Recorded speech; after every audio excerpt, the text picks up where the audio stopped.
Arun sir, सवाल मोदी जी की माफी और उसका नहीं है। अब आपसे सवाल थोड़ा अलग है हमारा। कल संसद के अंदर हमने एक दृश्य देखा। पप्पू यादव भगवा कलर का कपड़ा पहने थे, उसके बाद इस देश में एक अलग तरीके का बवाल चालू हो गया है। बात मोदी जी पर भी होगी थोड़ी, लेकिन उस पर एक अलग बवाल छिड़ा हुआ है। कहा यह जा रहा है कि पप्पू यादव ने भगवा पहन करके इस देश में सनातन का अपमान कर दिया, हिंदुत्व का अपमान कर दिया। ये सारी चीजें चल रही है, जबकि असल में विपक्ष, पूरा विपक्ष मिल करके वो ये दिखा रहा था कि राम मंदिर में किस तरीके से चढ़ावे की लूट हो रही है। इस बात पे पप्पू यादव को जो गालियां मिल सकती है वो सब कुछ मिल रहा है।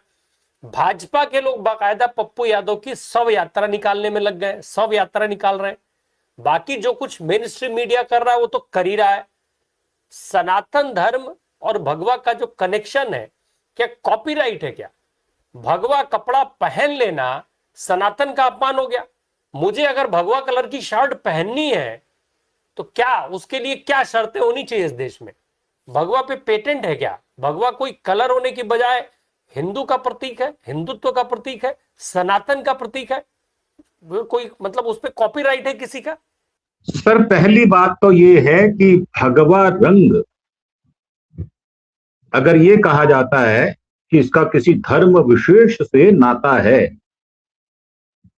तो इसको बसंती रंग भी कहा जाता है। मतलब जो बसंत में खिल जाती हो चीजें, वो रंग। अब उस रंग में तो सारे ही रंग होते हैं। गुलाब भी होता है, गुलाब गुलाबी भी होता है और लाल भी होता है। अब तो पीला गुलाब भी आता है, बहुत सारे रंग के गुलाब आते हैं। और ये सब जो छटा है, जो भिन्नता की छटा है, उसको आखिर हमारा देश एकता में कैसे समेट लेता है? कैसे हम ये कहें कि भगवा रंग प्रगति का निशान नहीं है? अगर हरा रंग हरियाली का निशान है तो भगवा रंग प्रगति का निशान है। और मैंने तो सर यहां मुझे कहते हुए थोड़ा झिझक है, मैंने तो 2 पीस में लड़कियां भगवे रंग में देखी हैं। फोटो है, भारतीय जनता पार्टी को मानने वाली हैं और भारतीय जनता पार्टी के कई पदों पर रही हैं। और शायद आपको याद होगा कि हिमाचल में एक बहुत ही उनके उच्च पद पर बैठे हुए क्या गाली दी गई थी राहुल गांधी। कौन सी गाली थी? और फिर आपने, कमल कृष्ण सर ने बहुत विस्तार से बात कह दी। वो जो बातें मैं कहना चाहता था वो हमारे छोटे भाई ने कह दी पहले ही, और बड़ी उचित बातें कही गई। और फिर जब आप ये नाटक करते हैं, ये मस्खरी करते हैं कि मैं सबको माफ करना चाहता हूं, तो अभी आपने अभिजीत का एक बयान दिखाया जिसमें मेरे पड़ोस में न्योटा है, वहां पर एक FIR दर्ज की गई, बाकायदा FIR, और उसने कंप्लेंट लिख कर दी है। और वो महिला भारतीय जनता पार्टी से रिलेट करती है। तो हम क्या समझें कि आपके मन में मस्खरी है या बदला है या बदलाव? क्या चाहते हैं आप? दरअसल जो आप दिखना चाहते हैं वो है नहीं, और जो है उसका आप प्रदर्शन नहीं करना चाहते, उसको एक्सेप्ट नहीं करना चाहते। जो आप कहते हैं वो करते नहीं, जो करते हैं उसको स्वीकार नहीं करते। सर, जब आप छाती ठोक के ये कहते हैं ना कि मैं अकेला, तो आप 542 सांसदों की इज्जत नहीं रखते। उसमें आपके सांसद भी ज्यादा हैं, बड़ी संख्या में है वो। और जो आपने अभी कहा, मैं अपना कोट कोई नहीं कर रहा, एक नया बच्चा आया है, वो तो है तो मेरे इलाके का, बचपन मेरे यहां बीता उसका, मोहम्मद इरफान। क्या कहा? 13,13,000 महिलाएं गायब हो गई 1920, 21 और 22 में। ये CRB का पता नहीं किसका डाटा है ये। वो महिलाएं कहां गई? उस बच्चे का कथन सुनो, आपके बदन में सिरहन पैदा हो जाएगी। वो उसका कहना ये है कि हमारे घर में अगर एक छोटा सा बटन हो जाए ना कमीज का टूटकर, तो हम हाय हल्ला मचाते हैं, और वो हाड़ मास की महिलाएं गायब हो गई। शर्म नहीं आई आपको? आपने पता नहीं किया कहां गई वो बच्चियां, कहां गई वो हमारे घर की औरतें, कहां गई वो महिलाएं? और उनमें मैक्सिमम संख्या आधी से ज्यादा 18 साल के आसपास की बताई जाती। सर ये जो आप छंदम वेशी बातें कहते हैं ना, आज का जन जी उधेड़ के रख लेगा आपको, लिहाज नहीं करेगा।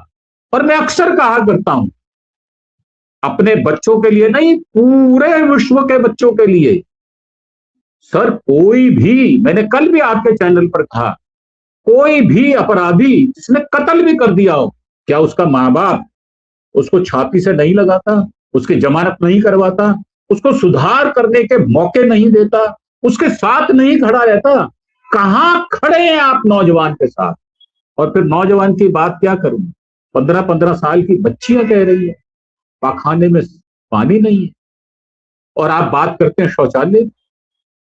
शर्म आनी चाहिए, थोड़ी सी तो शर्म करो, कम से कम इतनी तो शर्म करो कि हमारी बच्चियां, हमारी पोतियां, हमारी दोहतियां, हमारे आने वाली पीढ़ी, जिनको पाखाना नहीं मिलता, जिनको टॉयलेट नहीं मिलता, जिनको पानी नहीं मिलता, स्कूलों में अभी कल परसों संजय सिंह का एक बयान सुन रहा था, लाइट नहीं है, शौचालय नहीं है, और आप बंद किए जा रहे हैं। आप चाहते क्या है? क्या वही चाहते हैं जो संजय सिंह ने कह दिया कि अनपढ़ रहेगा इंडिया, तो तभी भारतीय जनता पार्टी को कामयाब बनाएगा क्या? बिल्कुल सर मैं इस उम्र में भी सीखने का प्रयास कर रहा हूं। क्यों? शायद कोई कमी रह गई है, तो मुझे अगले उसमें पड़ाव पर जाना है ना, जवाबदेही, अकाउंटेबिलिटी।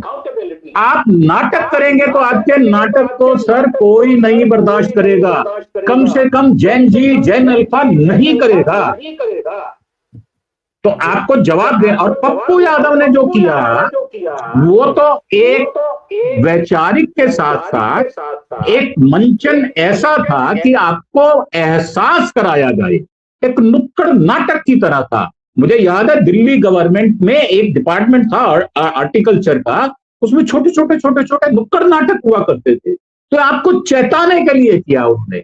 उनका कोई मकसद भगवा की बेइज्जती करने का नहीं था। और मैं तो साफ कहता हूं, हमारी एकता में अनेकता देखनी है तो मैंने मुसलमान लोगों को भगवा रंग ओढ़े हुए, भगवा वस्त्र धारण किए हुए,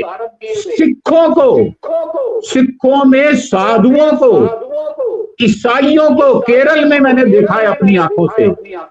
सर भगवा रंग को आप घोषित कर देंगे धर्म से, स्कूलों में रंग कर दोगे, और जब कोई ऑब्जेक्शन करेगा तो आप उसको महसूस जब करेंगे तो फिर रोक देंगे। ये कहां छल करोगे आप, मेरी समझ से बाहर। ठीक है सर। और मैं इन पर राय साहब बिल्कुल विश्वास नहीं करता, मुझे रत्ती भर भी इनके ऊपर विश्वास नहीं है। मुझे काट काट के डाल दो, मैं बीजेपी आरएसएस पर विश्वास नहीं करूंगा। जी।